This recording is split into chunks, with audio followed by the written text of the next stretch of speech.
Assalamualaikum, kembali kita belajar materi fikih kelas 9, yaitu pembagian waris dalam Islam dengan Ibu Neneng Pujianti.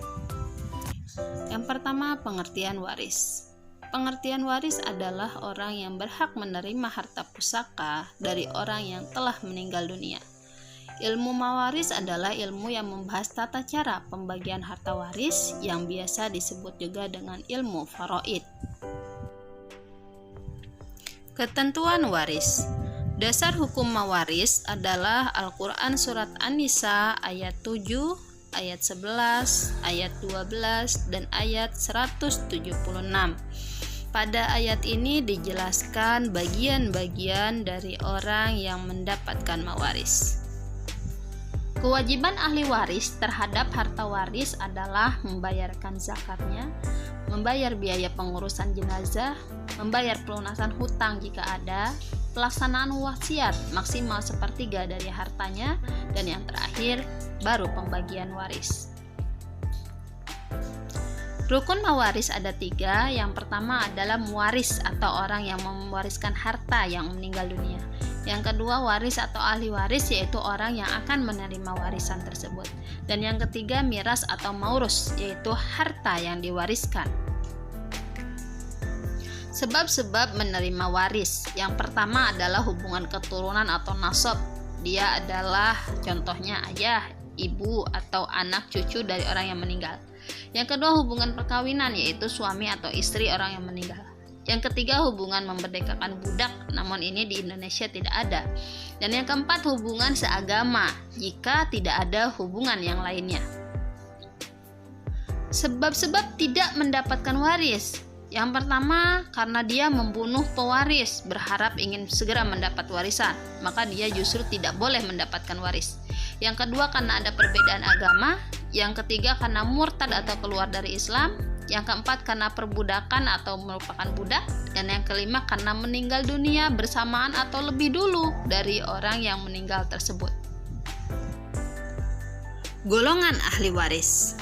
Golongan ahli waris yang pertama adalah dzawil furud, atau ahli waris yang memperoleh bagian tertentu, seperti suami.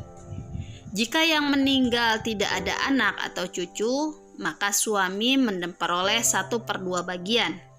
Namun jika yang meninggal ada anak atau cucu, maka suami memperoleh 1/4 bagian. Istri. Jika yang meninggal tidak ada anak atau cucu, maka istri mendapat 1/4 bagian. Namun jika yang meninggal ada anak atau cucu, maka istri mendapat 1/8 bagian. Bapak. Jika yang meninggal ada anak atau cucu, maka bapak mendapat 1/6 bagian. Ibu. Jika yang meninggal tidak ada anak atau cucu, maka ibu mendapat 1/3 bagian. Namun jika yang meninggal ada anak atau cucu, maka ibu mendapat 1/6 bagian. Selanjutnya, anak atau cucu saudara perempuan tunggal, hanya satu-satunya. Jika tidak ada anak laki-laki, maka memperoleh 1/2 bagian. Dan berikutnya, anak atau cucu saudara perempuan yang jumlahnya 2 atau lebih.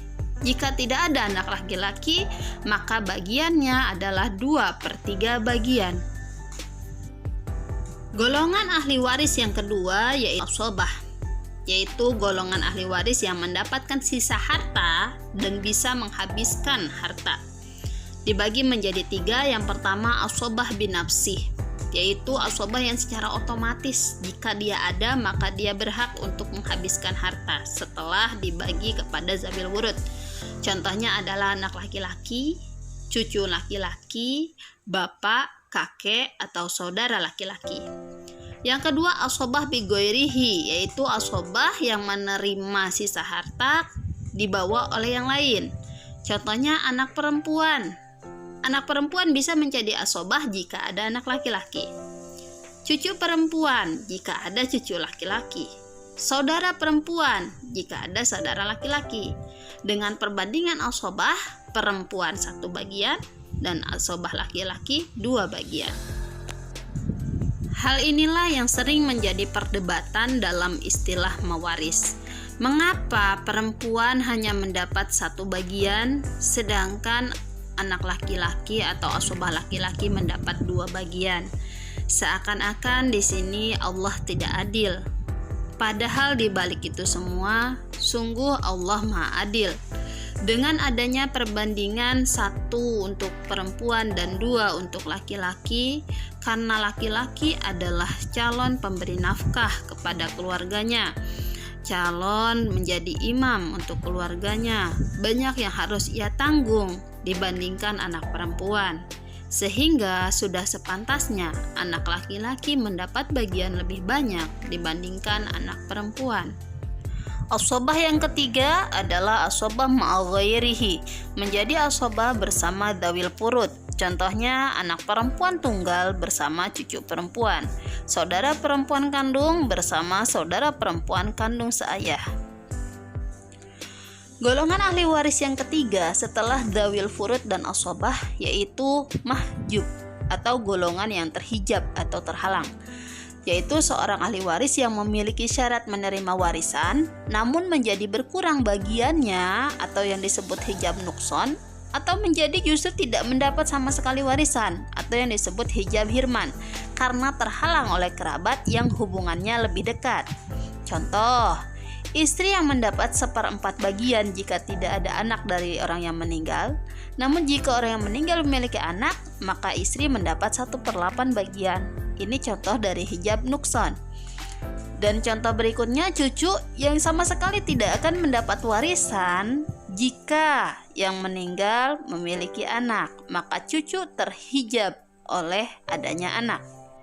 Itulah yang disebut hijab hirman. Contoh penerapan ilmu mawaris. Seorang laki-laki berusia 48 tahun meninggal dunia.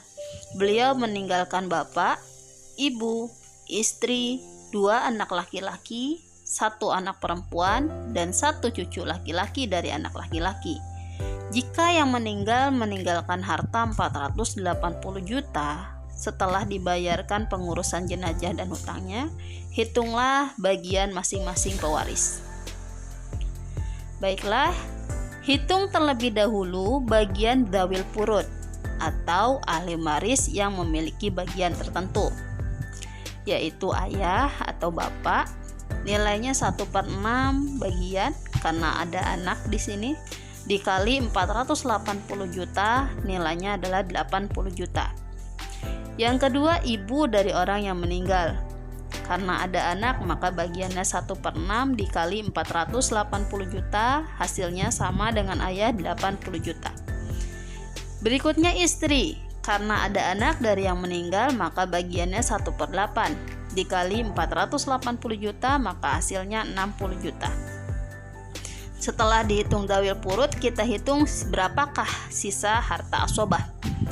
480 juta dikurang 80 juta dikurang 80 juta dikurang 60 juta, maka sisanya adalah 260 juta. Kemudian kita hitung bagian masing-masing asobah. Ada 3 orang, yaitu anak laki-laki yang pertama 2 bagian dari asobah, anak laki-laki kedua 2 bagian juga, dan anak perempuan 1 bagian. Jika dijumlahkan menjadi 5 bagian, maka untuk mencari anak laki-laki pertama 2/5 dikali 260 juta, hasilnya 104 juta. Begitu pula anak laki-laki kedua 2/5 kali 280 juta, hasilnya 104 juta. Dan yang terakhir anak perempuan hanya 1 bagian, maka nilainya 1/5 dikali 280 juta, hasilnya yaitu 52 juta. Sedangkan untuk cucu tidak mendapat bagian waris karena terhijab oleh adanya anak. Contoh 2. Seorang perempuan berusia 40 tahun meninggal dunia, meninggalkan seorang suami, seorang anak perempuan, dan 2 saudara laki-laki. Jika setelah pembayaran hutang dan pengurusan jenazah harta tersisa 200 juta, tentukan bagian masing-masing ahli waris. Langkah pertama, hitung bagian dawil wurud. Ada suami mendapat 1/4 bagian karena ada anak dari orang yang meninggal. 1/4 dikali 200 juta, nilainya 50 juta. Dawil wurud yang kedua yaitu anak perempuan tunggal. Karena tidak ada anak laki-laki, maka anak perempuan tunggal memperoleh bagian 1/2 dari harta dikali 200 juta, yaitu 100 juta.